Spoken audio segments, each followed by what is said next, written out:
El viento tenía dientes esa noche, cosas afiladas y frías que mordían a través de pinos y porches por igual, silbando como viejos fantasmas entre las rendijas de la cabaña medio reparada.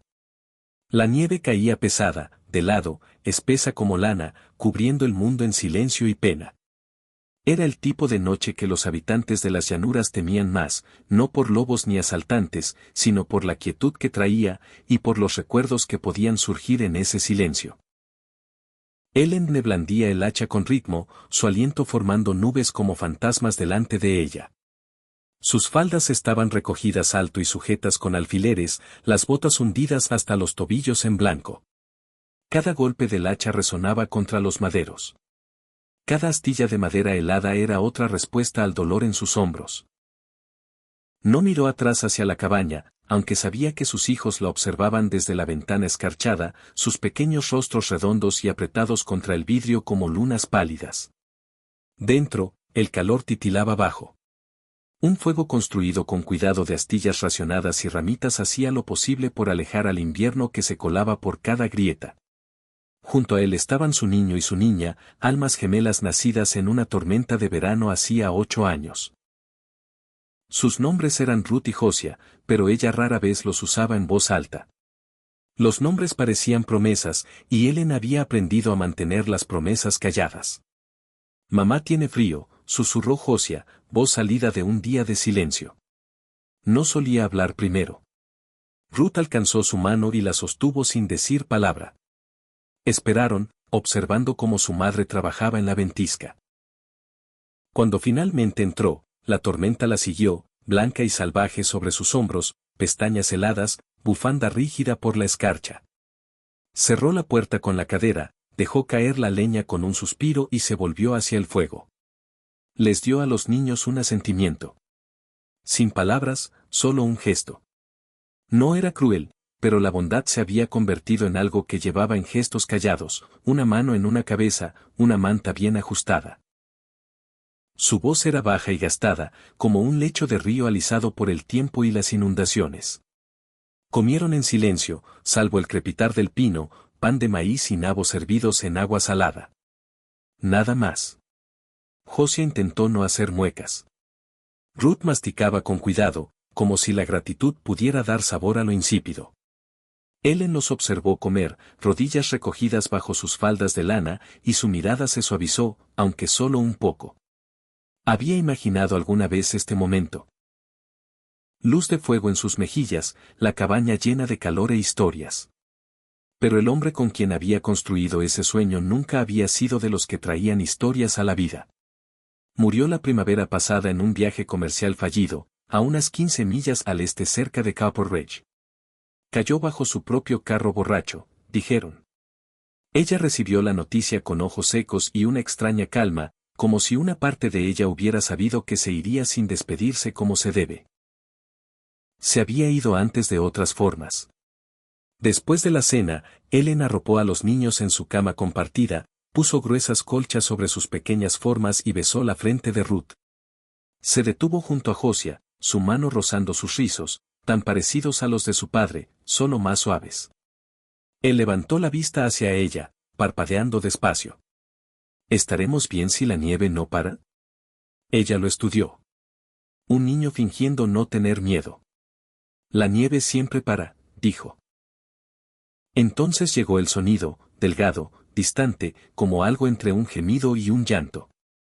El viento gemía, pero esto no era el viento. Ellen se quedó inmóvil. Años viviendo sola al borde de la nada le habían enseñado el lenguaje de las tormentas, de las criaturas, del peligro. Este sonido no nacía de la naturaleza. Era humano. Quédense aquí, dijo, ya alcanzando su chal, el cuchillo de caza del estante. Sus manos eran firmes, su corazón más callado de lo que debería. Salió a la noche, la nieve cegaba, la luz del farol apenas tallaba la oscuridad, un oro tembloroso que hacía arrastrarse las sombras. Pasó el granero, hacia el borde del corral, donde había venido el sonido. Allí estaba, medio enterrado en nieve, como un espantapájaros olvidado dejado por el viento. Sangre manchaba el blanco a su alrededor, extendiéndose lentamente como óxido en agua. Su rostro estaba vuelto a un lado, y en la luz parpadeante vio piel cobriza, pómulos altos, cabello oscuro enredado con escarcha. Comanche. Su aliento se detuvo. No por miedo, no del todo. No se movía. Un brazo doblado debajo de él, el otro extendido como si hubiera arrastrado las últimas yardas solo por voluntad. Su pecho subía en sacudidas superficiales. Un asaltante y, sin embargo, ella se agachó junto a él, dedos en su cuello, pulso débil. Piel caliente a pesar del frío, fiebre, herida en el costado, vieja, probablemente infectada, moretones bajando por las costillas. No sabía qué historia llevaba, pero había terminado aquí, en su nieve, a sus pies. Debería dejarlo. Dejar que la naturaleza terminara lo que la violencia había empezado. No le debía nada. La tumba de su marido estaba a no más de 15 metros de aquí. Recordatorio frío y amargo de cómo la confianza podía agriarse. Había sangrado en su tierra, casi muerto en su puerta. No podía explicarlo, pero vio algo no solo roto en él, sino resistente, como las montañas después de un incendio. La voz de Ruth llegó con el viento. Mamá. Ellen miró hacia la cabaña. Sus hijos esperando. Envainó el cuchillo. No lo hago por ti, susurró al hombre en la nieve. Lo hago por ellos. Arrastrarlo fue como tirar piedra a través de la tormenta. Pasó los brazos bajo los suyos, gruñendo por el esfuerzo. Botas resbalando en hielo. Cada aliento un ardor. La nieve los tragaba mientras se movían. Dos sombras cosidas por necesidad y azar. Dentro el calor los recibió como viejo amigo, inseguro de si debía quedarse. Los niños jadearon cuando ella lo dejó caer en el suelo junto al fuego. Traigan los trapos limpios, dijo. El whisky también. Ruth obedeció sin preguntar. Josiah se quedó atrás, ojos muy abiertos. ¿Está mal? Susurró. Está herido, respondió ella. Eso es todo lo que sabemos por ahora. Cortó la camisa endurecida, revelando piel marcada por cicatrices viejas y heridas nuevas. Era delgado, construido como halcón, nada desperdiciado, todo afilado. Presionó tela en la carne desgarrada cerca de las costillas. Él se estremeció, pero no despertó. Los gemelos observaban, callados. Limpió la herida, vertió whisky sobre ella. Su aliento se entrecortó. Un ojo se abrió apenas, ámbar afilado y nublado por el dolor. La miró un momento, confusión bailando allí como humo. Luego volvió a desmayarse. Ellen se sentó atrás, limpiándose las manos en la falda. La tormenta afuera rugía aún. El fuego siseaba mientras la nieve se derretía de su piel. Miró a sus hijos, al hombre, a la nieve en sus pestañas. Esto cambiaba todo, pero no sabía cómo, aún no, solo que el viento ya no sonaba tan vacío. Al amanecer, la tormenta se había suavizado en silencio. No más viento arañando las contraventanas, no más gemidos del bosque más allá, solo nieve, espesa, segadora, intacta, capa sobre la tierra como sudario. La cabaña estaba medio enterrada en ella, la chimenea susurrando humo a un cielo pálido, un mundo amortiguado en blanco. Dentro el fuego crepitaba bajo y constante, latido para la casa. Ellen se sentó junto a él, mangas arremangadas, rostro demacrado, manos manchadas de sangre seca y el dolor de la decisión. El hombre comanche yacía en el suelo donde lo había dejado, envuelto en colchas, brillo de sudor en la frente. Su herida había dejado de sangrar, pero la fiebre permanecía. Murmuraba en una lengua que ella no conocía, inquieto, cuerpo girando ligeramente como si huyera de algo incluso en sueños. Los niños observaban desde su rincón, envueltos en su propia manta como polluelos en nido. Josiah mordía un hilo del bajo. Ruth miraba al hombre, ojos firmes como intentando decidir qué era. No se había movido desde medianoche. Su respiración se había calmado un poco, ya no tan entrecortada. Pero Ellen sabía que la infección era una sombra con muchas formas. Había visto hombres morir días después de que las heridas parecieran limpias. Había visto cómo la fiebre podía encoger un cuerpo como fuego encogiéndose papel. Se levantó despacio, rodillas rígidas por horas en el suelo, y mojó un trapo en la palangana. Lo presionó suavemente en su frente. Su piel ardía bajo el paño fresco. Sin embargo, un temblor recorría sus miembros como si estuviera hecho de nieve. Cuando se agitó, no fue por dolor. Fue por sed. Sus labios se separaron ligeramente, agrietados y secos. Alcanzó la taza de hojalata junto al fuego, la llevó a su boca. Bebió sin abrir los ojos, pero tragó con esfuerzo. Su garganta trabajó, y entonces, apenas por encima de un susurro, dijo algo. Ella no lo captó. Su voz era grave. Abrió un ojo, solo uno, marrón dorado, vidrioso, aún medio perdido en la fiebre, pero consciente. La vio, no solo su forma o rostro. A ella. Pudo notarlo. Había algo no dicho en la forma en que su mirada no vaciló ni titubeó, como si hubiera esperado a alguien más y se sorprendiera de ser perdonado.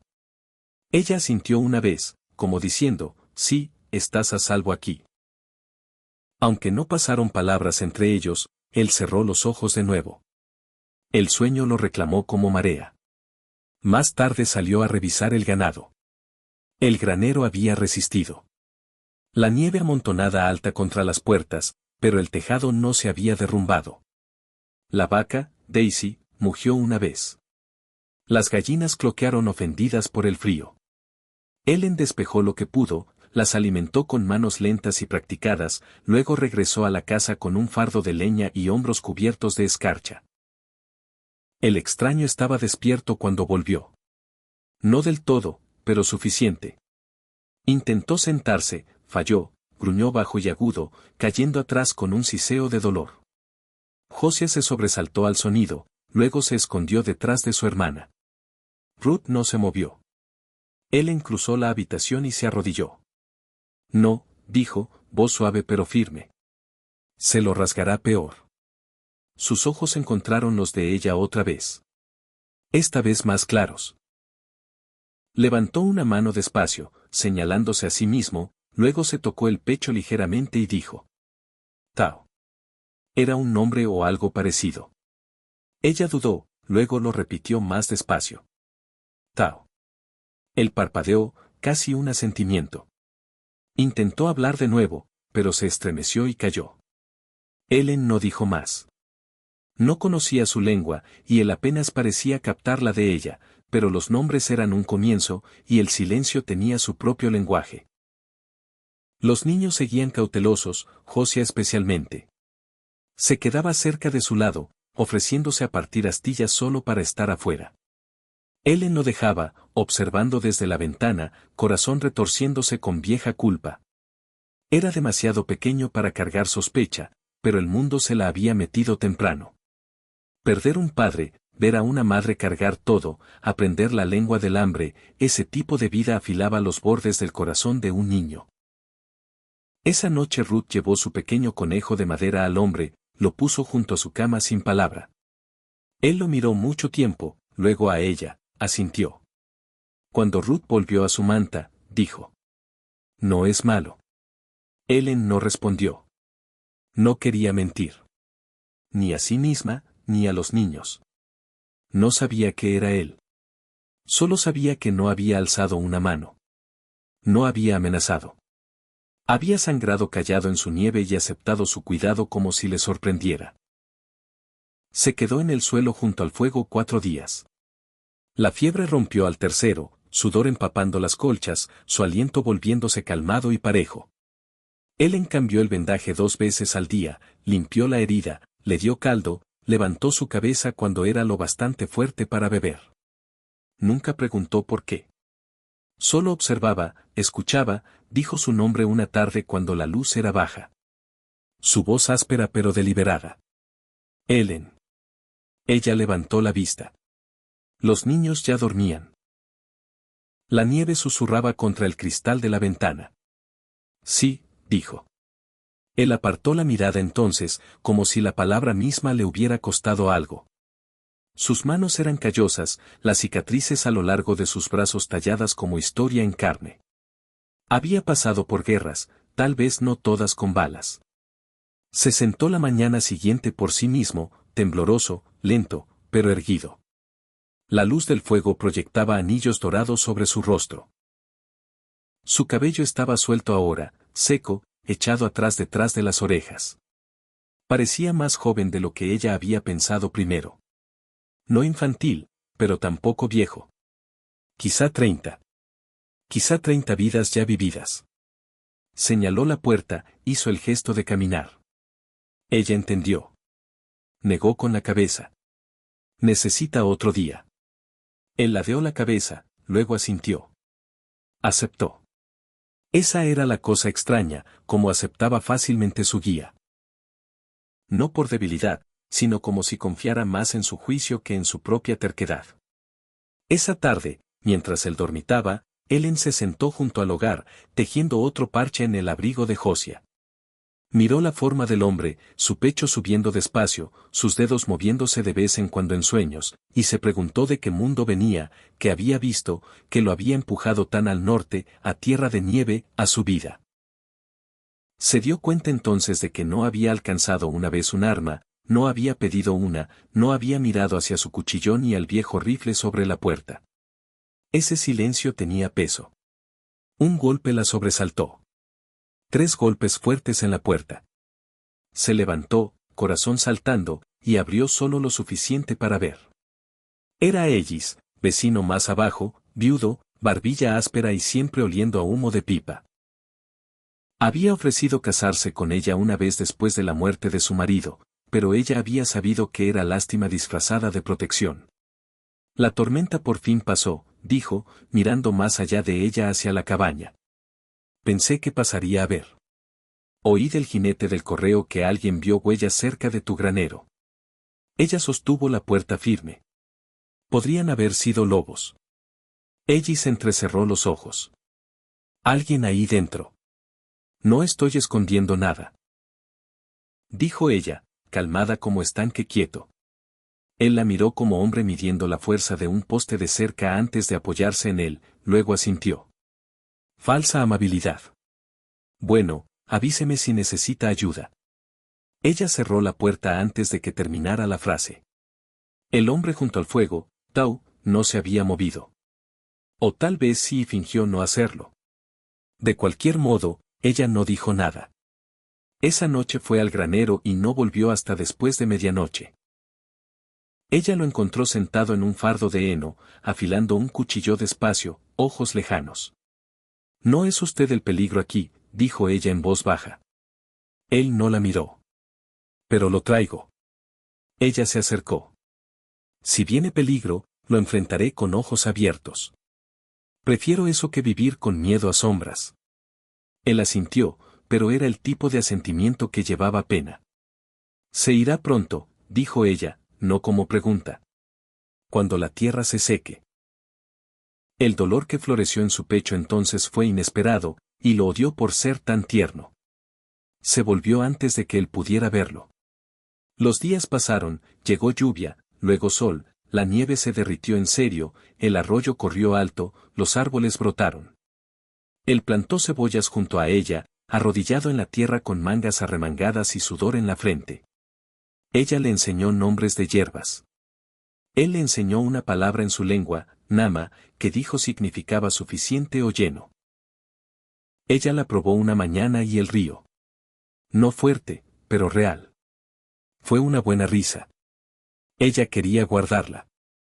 Entonces una noche, mientras el crepúsculo se asentaba suave como aliento sobre las llanuras, los niños ya dormidos, se sentaron juntos en el porche. Ella le ofreció café, y él lo tomó, aunque rara vez lo bebía. El silencio entre ellos era diferente ahora. No vacío, no forzado. Soñé con mi esposa, dijo él. Ellen lo miró pero no dijo nada. Murió con nuestro hijo hace mucho tiempo. Mal invierno, sin comida, sin ayuda. Lo siento. Él asintió. Tenía tus ojos. Eso le robó el aliento por un momento. No por las palabras, sino por la forma en que las dijo, como si hubiera querido decir otra cosa del todo, pero esa fue la forma en que salió. Tuve un marido, dijo ella tras una pausa. No murió en guerra, Solo se deslizó bajo el carro borracho y nunca se levantó. No lo extraño, pero lamento lo que pensé que podría haber sido. Tao miró las estrellas. El duelo es extraño. A veces suena como pájaro, pequeño, siempre cerca. Ella volvió el rostro al cielo. Un solo halcón giraba sobre la cresta, oscuro contra el crepúsculo. ¿Se quedará?, preguntó, sorprendiéndose a sí misma con la desnudez de la pregunta. Él no respondió de inmediato. Pero entonces dijo: por ahora. Y ella entendió. Era lo más que podía dar, y era honesto y era suficiente. Ella sonrió. La noche contuvo el aliento a su alrededor. Dentro los niños se movieron en sueños. El aire olía a tierra y savia, y en algún lugar lejano los coyotes aullaron no de hambre, sino en canción. El sol regresó con aspereza, como si la tierra misma se estirara saliendo de un dolor largo contenido. Secó el último de la nieve, convirtió el barro en arcilla y persuadió a los crocus a florecer a lo largo del camino de la cabaña. Los días se habían alargado, pero en el pecho de él el tiempo parecía empezar a doblarse sobre sí mismo. Momentos callados durando más de lo que deberían. Buenos días significando más de lo que nunca habían significado. Tao construyó una nueva línea de cerca esa semana. La vieja se había inclinado bajo el peso del invierno, y sin que se lo pidiera, tomó sobre sí reparar lo caído. José ayudó, llevando clavos en una lata abollada, mientras Ruth recogía restos de madera para astillas. Ellen los observó desde el porche, una mano descansando ligeramente en la cadera, la otra sombreando sus ojos. El hombre que una vez yació muriendo bajo su granero ahora estaba erguido bajo un cielo brillante, martillo en mano, mangas arremangadas hasta los codos, fuerza callada en cada movimiento. Parecía pertenecer, como si esta tierra con todos sus bordes ásperos y perdón lento lo hubiera reclamado. Pero la paz en la pradera nunca duraba mucho. Comenzó con polvo en el horizonte.